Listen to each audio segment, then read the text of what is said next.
Depuis 1994, et ce n'est pas la faute de la France, pardon de le dire dans des termes aussi crus, vous n'avez pas été capable de restaurer la souveraineté, ni militaire, ni sécuritaire, ni administrative de votre pays. C'est aussi une réalité. Il ne faut pas chercher des coupables à l'extérieur. Ce n'est pas la France qui apportera la solution.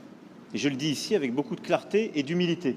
À la nécessité aussi, ce qui est une responsabilité qui doit se faire ici, ce n'est pas la France ou d'autres de le faire, de mettre en place une vraie justice, une justice transitionnelle qui est la clé pour que celles et ceux qui parfois ont tué soient jugés.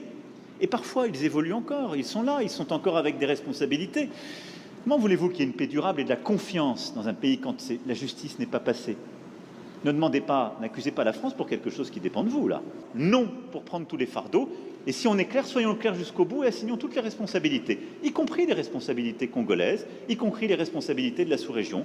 Bâtissez une armée solide, construisez la sécurité et le retour de l'État partout sur le territoire, faites passer la justice transitionnelle pour que vous n'ayez pas des coupables et des criminels de guerre encore en responsabilité ou sur le terrain. Je ne peux pas être plus clair sur ce sujet.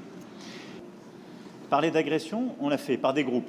Des groupes qui sont d'ailleurs des groupes incluant aussi des Congolais, vous le savez comme moi.